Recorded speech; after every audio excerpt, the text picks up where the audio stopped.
right here in our Lagos studio, we are talking about the social media regulation in Nigeria. There was a time ago where there was a bill, a conversation regarding it. We're going to talk about the social media bill and a whole lot of other things involved in social media. Welcome on board. My name is Nuoluwapo Stevens.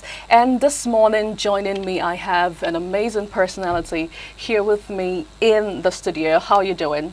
Hi, Anu. Nice to be doing this with you today. My name is Jadel Simon. Okay, so let's talk about social media. Now, social media is a place where voices intersect, ideas flourish, and of course, identities are forged in this digital age. Platforms such as Facebook, Twitter, which is now X, Instagram, and TikTok, among others, have, seamlessly integrated into the daily lives of Nigerians, shaping societal conversations and also setting trends at some points and influencing collective perceptions regarding different things we now see in the world. Now, despite all those beautiful, amazing advantages of social media, it is worrisome that social media has become the easiest and flexible space to, disseminate malicious content by users at the comfort of your home. So you could just be anywhere and just post something and boom, voila, it goes viral and it just happens just like that. Now, of course, obviously, this is due to the poor regulations that we get to see from the parts of the operators and also government authorities in Nigeria and in other parts of the world as well. The sad part of this conversation is if this continues, it poses a potential risk to the national security of the country. That is why it is very paramount, it is very important that we take a critical look this morning at social media regulation in Nigeria. And of course, joining us here in the studio via Zoom to talk about this is Emeka Victor. He is a digital marketing strategist.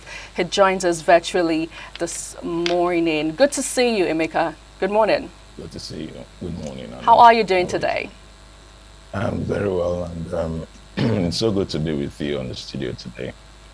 Yes, indeed. Thanks for having us as well. Now, can you walk us through this world called social media and how it truly operates, especially here in Nigeria?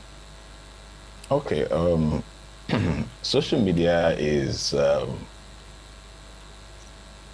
means of disseminating information. So when platform like Facebook was initially inaugurated, I think it was basically to pass information, chat, send messages from one friend to another, and that's it until it went from being a project of a set of friends, into becoming a world-class platform for everyone to also share ideas, collaborate, and also make money.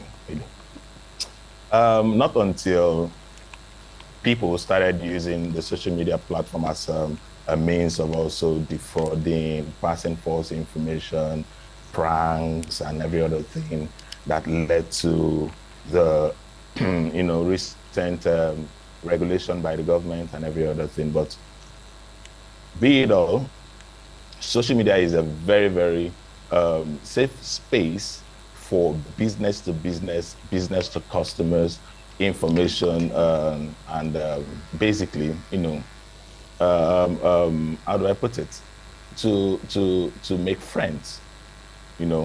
Social media is not as harmful as people think it is. It has, in the last 10 years, it has evolved from what it was initially made for to become what the world tend to use. There is no business on earth. There is no company on earth. There is no government for starters on earth that don't have a social media account. That is not on social media. There is no communication, no television, no radio that is not on social media. That is because the number of people are more than those who are not on social. So I would say that social media has Hi, actually been. Emeka. Now I know that you're a digital marketing strategist, and of course, you know the importance of social media in today's world.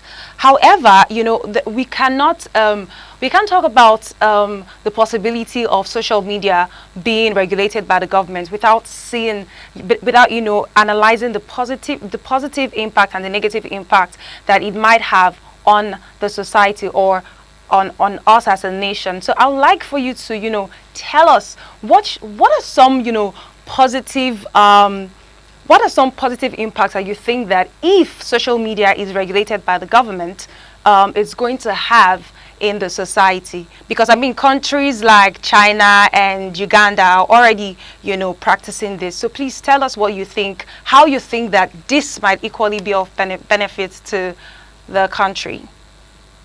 Okay, if the government regulates social media, it will benefit us um, by reducing the amount of fraud, basically.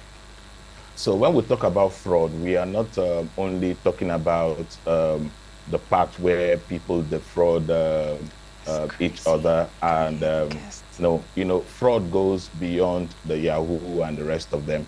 One of the things I also notice is that actually has to do with fraud that the government can actually regulate is people selling false products on social media, because social media has evolved from being a texting platform to becoming a shop, This is crazy. where people can actually buy and sell products.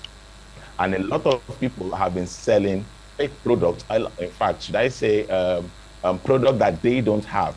So what they do most time is just get the picture of a product. In fact, the worst of all is that on platforms, let me not mention their names, they don't regulate they don't go in depth getting to know if these people have those products before they run their adverts, promotional adverts. So someone can just get a picture from anywhere, a picture of a product from anywhere, and then just run a social media promotion, pay as low as 5,000 naira to get thousands of people to pay as high as 150,000, to buy a product that they don't even have. So I feel that by the time the social media is regulated by the government, these fraudulent activities will be curbed. That is going to be a beneficial part of the regulation.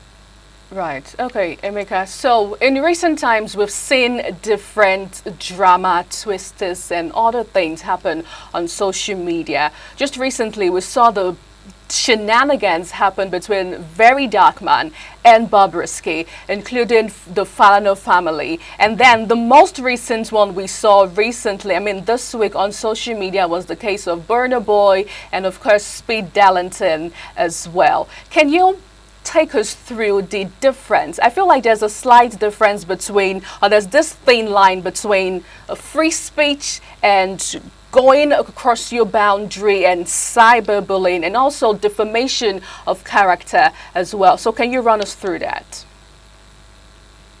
Okay, one of the things social media have done for us is freedom of speech. Unfortunately, a lot of social media users don't know how to, use the freedom of speech that has been given to them. And I don't think that the government will be able to regulate something like that, because these people, especially Very Dark Man, this is a national TV. I won't go as far as, airing my emotions and all that. But I feel that a lot of them are going beyond.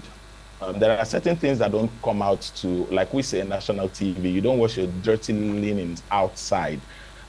It is individual. It has nothing to do with the government. Because the truth is, there are millions of Nigerians that are actually benefiting from the scandal, from this whole thing. I feel someone who is sensible enough should know that there are certain things he or she shouldn't say on social media, because social media never forgets. I don't see why they will be bringing their dirty linens outside the social media. If the government wants to regulate that, how will the government start actually? Because Nigerians will always find a way. We were banned from using certain apps, X app, for a few months, and then they found a way to bypass the same app. We are talking about Nigerians. Nigerians are the top most intelligent people in the world. We are not mediocrities. We are not mediocres.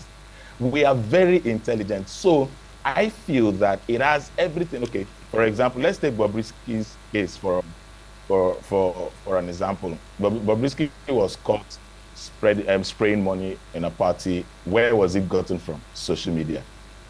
So the same social media you want to regulate, help them, find somebody who was going against the rule of spraying money in parties.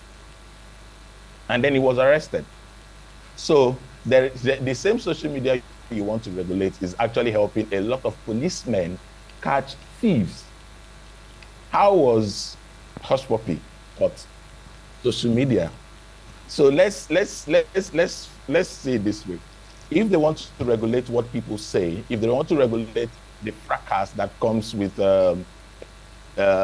celebrity, the truth is that it is all these celebrities that are actually causing all these things. Ban the celebrities from using social media and they are nothing. Poor man, we never get data, we not get 10 MB to go social media. But basically, the poor people go there to enjoy these shenanigans that are happening on social media. That's what they do. It is the celebrities that are causing the whole issue. Emeka, so for the sake of time, I would have to cut you there because there's something very important that I also want you to shed light on. We know that last year, the international digital companies operating in Nigeria paid $1.3 billion in taxes, saying that it also contributes, that social media contributes grossly to the economy of the nation. Can you tell us how this regulation is going to impact people like content creators and tech companies that rely on this as a source of income? It's going to impact them roughly because a lot of, right now you can see that banks are going digital. Fintechs are going digital. And in the next 10, 20 years, I'm not sure you'll be walking yourself into the bank to open an account or to check your bank details because already the banks are all digitalized.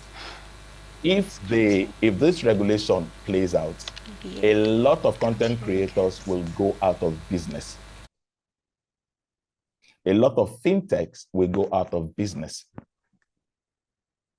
So the regulation, I think the government should find a way. I think the problem more is about the shenanigans happening and not the bright side of what social media has brought to the economy. Social media contributes a huge amount of money to the country. So if they want to regulate it, it shouldn't. In fact, there are a lot of people. There are millions of Nigerians making a living out of social media. And if social media is regulated the way we want to regulate it, then we'll go back to China because a lot of people are poor in China. So except they want us to start using our hands, going back to farming, agriculture, carpentry, and the rest of them. And that's what China is all about. That's why they are a manufacturing country.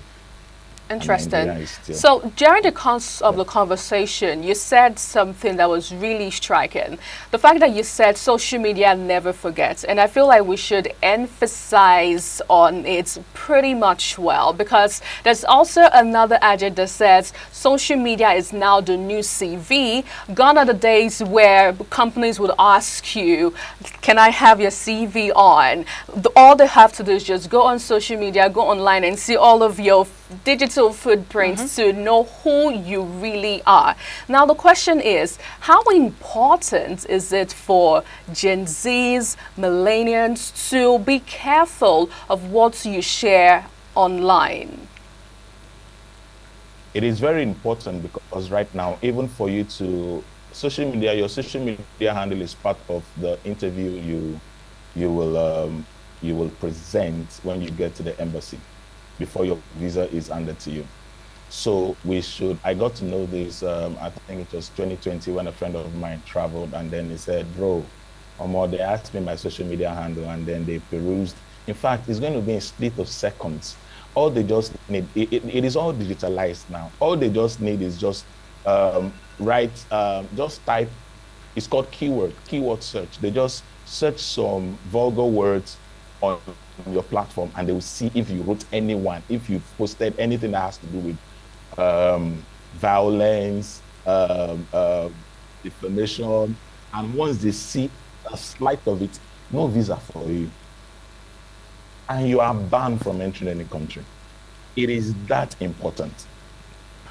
Right now, social media, you being on social media is part of uh, um, um, um, a company's reason to actually, how do I put it, to actually employ you.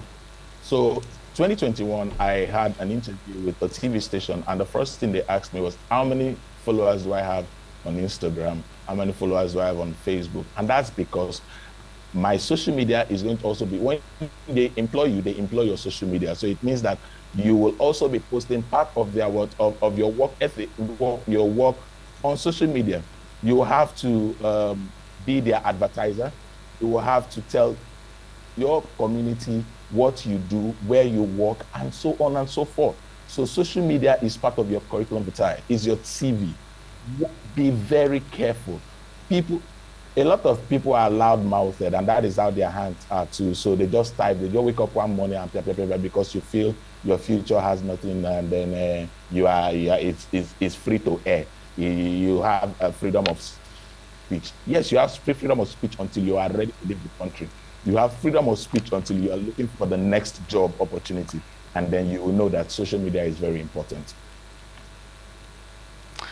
So thank you very much, Emeka. We know that social media has played a very pivotal role in helping to garner public interest in situations like, garnering people for protests, and also raising sort of like a people's court for some cases like the Erisco and Choma Okoli's incidents. Can you tell us, having this knowledge that social media plays such a powerful role in cases like these that concern, like the lower masses, can you tell us some of the implications that would arise if eventually that would arise, I mean, like in affecting the lower masses, if eventually social media is being regulated? And these are not just speculations, because in 2019 plans to regulate social media came up. In 2022 it did the same thing again, and then sometime earlier this year in 2024 it also was a situation in the news. So can you tell us how it's going to affect the lower masses? Because also we have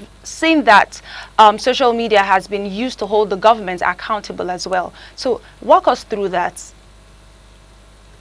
Okay, it's going to affect the lower masses in terms of one. Have you also noticed that the fact that social media platforms like WhatsApp, Instagram, and Facebook now have what we call broadcast channel, where you can, invite people to join and then you disseminate information faster. Now, the lower masses are going to be affected because pretty much that is also the way they gather their customer bases. Their customer base, they bring their, especially when you run Facebook adverts, Instagram adverts, there's objective that says you can get them into a WhatsApp group and then you nurture them from there. So if this is regulated, I'm telling you, the lower masses are going to act that, because I know a lot of people, a lot of my customers that have what we call these groups, and they upsell them. That is where they get their daily 2K from. So if it is being regulated, it means that a lot of the advertising platforms that they have or they used to gather people to sell to them and then make their daily bread will be cut off. See, people think that social media is more important to the elite. But digital marketing has actually helped a lot of the minorities to know that social media can help them make a living. I know a lady who makes as low as 70,000 naira per hour just teaching social media, how to use social media. Just teaching social media per hour, 70,000 naira. Imagine getting 1,000 naira from 70 people, and then they register for the course for 1,000 naira, and you get 70 people. And in 1 2 hours, your WhatsApp page is filled up, and then you're doing your coaching, and then you are good. She does this for a living every blessed day. And when this regulation is carried out, what do you think will be her plight? So basically, you're Single mothers? saying, yes, if you can hear me, Mika. So basically, you're saying that there are going to be consequences of over-regulating social Yes. media in Nigeria. Yes. How can we now Yes. strike a balance between freedom of speech, freedom of expression, and also posting harmful content as well? Okay. The thing is, I don't know if you noticed that the whole thing happened on social media when EFCC saw a post that it's so alarming that this same government that wants to regulate particular social media are using this social media. They were the reasons why this regulation wants to come out, because they posted something and then the masses objected, and boom, because they don't like to be sanctioned. One of the ways we can curb these things is if you want to regulate, you regulate certain words. That is what Facebook is doing. Facebook, on the other hand, is not, there is no human being like you and I who is at the back end of Facebook banning this account for saying this, or suspending this account for saying this, because it has already been integrated into the platform. It is on digital. So once you type anything that has to do with vulgarity, malicious word, all those words have been regulated. Immediately, your account is shut down. So if the government wants to do that, let them take out time, get experts. We have experts in Nigeria that can help them do this. China is regulating social media not by saying, okay, there are certain social media handles that you cannot access through when you are in China. Yes. No, you can't access Facebook, you can access, and that's their own problem. But there are other countries that you can access these things. But what they did was all those words, there are videos. If you notice, there's a kind of video you want to play on Facebook, it will tell you that this video contains violence. And it will now be your choice to play it. Now, social media platform like Facebook has to do with words. So once you say a word or type a word that has been flagged, you are shut down. So that is how you can regulate it. Flag some words, flag some videos, flag a lot of words that that will cause problems. That is how you can regulate it and strike a balance. Else, a lot of people will go without jobs in Nigeria. Thank you very much, Emeka. Thank you so much. You. Let's look at it from a legal perspective. We claim to, or rather, we run a democratic governance in Nigeria according to the Constitution. Can you tell us how does this even align with our rights as citizens in a country that runs a democratic governance? My sister, for one, I'm not a politician. Secondly, we're told we run a democratic government in Nigeria, but I'm not sure we run a democratic. Right now, you and I can see we don't run a democratic government in Nigeria. This is like an autocratic government in Nigeria. What he says is what he does. So I can't really say anything as regards government. But according Yeah. to the 1999 Constitution, you know, democratic ruling is what is going on right now in the country. Well, be that as it may, what would you prefer to be the ultimate solution to all of this drama, shenanigans, brouhaha that we get to see online? And especially, I would love you to talk to social media users of how important and how big social media is and how it can destroy a nation, it can bring peace, unity. Just recently online, Funke Akindele came out to say, how about we spread love and not hate? How about we spread kindness and not incite, you know, evil and hatred online? So what would you say to social media users, especially the Gen Zs in this era where you don't care what you post, you just air your feelings out, undermining the consequences, and you just move on? What would you say to them? Social media, the problem right now is that a lot of people spread hate because they have hatred in them. And with the opportunities that is before us via social media, a lot of people are finding it difficult to navigate or find their way or find their feet on social media because their competitors, in fact, they see it as a competition. That's the problem. When you see someone as your competitor, then there is no love. It is an unhealthy competition because whether you like it or not, in no distant time, hatred starts to pop up. When you see your fellow content creator making a killing on social media, instead of you to, be humble and ask, how are you doing this thing? How far? Although a lot of people also hoard informations that will help other social media content creators, make it on social media. Just like Funke Akindele said, the hatred started from all of them. So if she's looking for love now, because a lot of them, see, when Nollywood was Nollywood, where That's like a everybody, straight blow to Fuka and Kedela right now. sorry, But Emeka, Victor, I really must go I'm now. We sorry. really have to go now. No, it's understandable, but we really have to go now. It's been an interesting time talking about social media regulation in Nigeria, and I really must thank you for joining us this morning to share your view It's my regarding pleasure. it. Thank you very much, Emeka. Okay, so that's our beats right here this morning, and we really have to go now. But would you love to say any final word? I think just like Emeka has been buttressing, I would like to further emphasize on how that social media would always continue to play a pivotal role in the economy. Right. And it's important that we strike a balance. Absolutely, yes, indeed. Important that we have to strike a balance moving forward.